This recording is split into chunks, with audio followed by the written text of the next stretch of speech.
So, like, a lot of people watch the Olympic Games and we see what goes on TV, but we have no idea what actually goes on behind the scenes. So, like, you get there day 1, what does that process look like?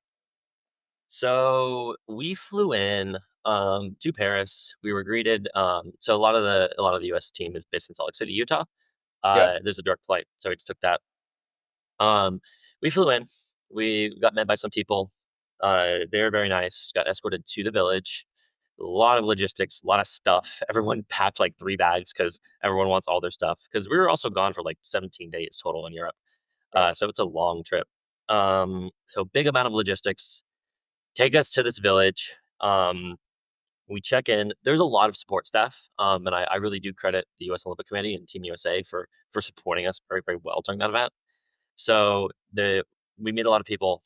They take us to these village, very bare bones. The village rooms, maybe it was I think 3 bedrooms, for 6 people, and the beds were like really hard and not good. Wait, Um, you have to sleep in the same room as somebody else? yeah, Like, you have yeah. to So share a double. In Olympic yeah, you have to share a double in the Olympics? yeah, yeah, yeah. Like the logistics of having, like, 10,000 athletes in one, like, little city is actually so difficult, so that you pretty Damn. much have to. So, but yeah, I was with my teammate. Um, there was also it was 6 of us in this, like, it was like a college suite basically with no kitchen.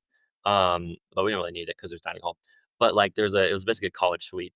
Um, and then there was the 2 male speed climbers, the 2 male bouldering and lead climbers, and then 2 badminton players, which were they were homies.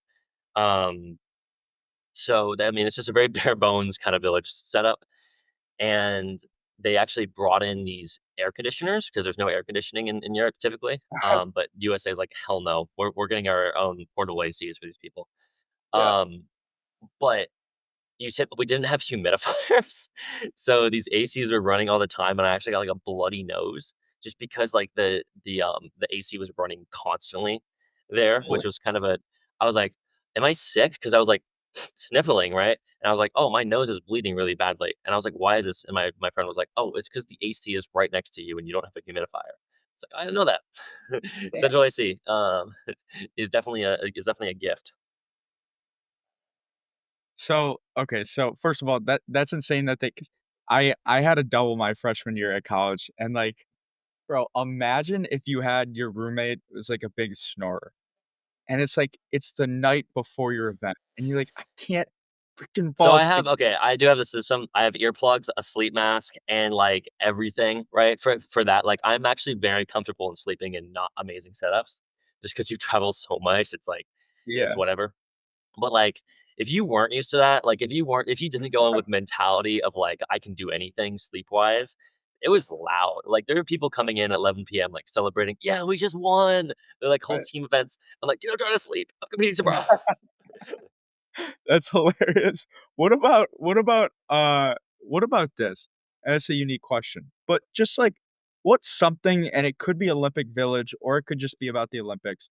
What's one thing that the average person would just be shocked to hear, that they've never heard about that you know? I have a couple things. One is a little bit more serious than the other, but, like, at the Olympics, you'd be shocked. There are so many tall people. Like, Mm, I'm 5'11", right? I am not short, right? I am average height in America, at least, right? I'm not used to walking the street and being like seeing like giants, right? But at the Olympics, like, I mean, I guess just in sport, like if you're taller, that's an advantage for so many things. There's yeah, like 6'7" people, like 6'9", like massive people.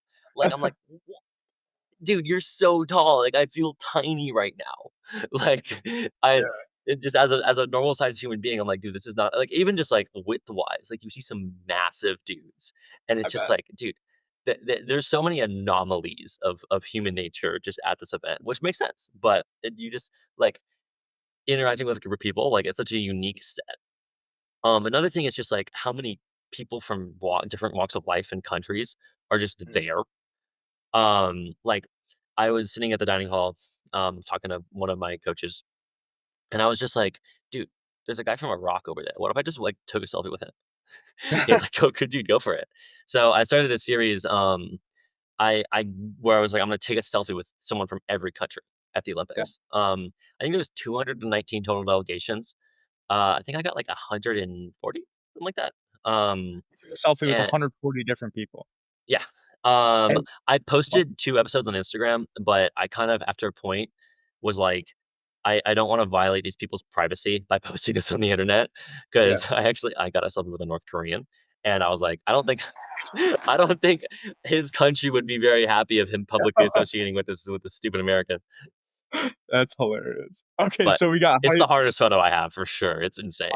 That's gotta be your screensaver. Oh, That's gotta be your screensaver. Anyway, okay, so we got height. We got a bunch of different people. Are there any more, or would you say those are the 2 biggest? Um, I really did not like the food at the Paris 2024 games. Like, I think Really? they did, like, a kind of mediocre job. Like, all the all the food was, like, very bland. Because I think, like, from an allergy perspective, like, if you add a bunch of stuff to it, but, like, you kinda had to figure out a way to do it, is, like, they had these seasoning stations, so you'd go get your meal, and then you have to, like, season it yourself. And once you figured out how to do that, it was actually pretty bad, but the muffins were unreasonably good. I don't know if you saw that, but, like, Yeah. they had these muffins that were, like, so insanely good, at least compared to the rest of the food. Like, it was absurd how good they were. It's a chocolate muffin, right? And it went Chocolate viral. muffins, yeah, yeah. And did they run out of these things, or were they always No, they stocked had up? plenty, they had plenty. I think they had one dude in the back that was the muffin man that was making them all, like, he was carrying the dining. If you enjoyed this video, please hit that like button, hit the subscribe button. Somewhere on the screen should direct you to somewhere else in our channel. But as always, believe foolishly.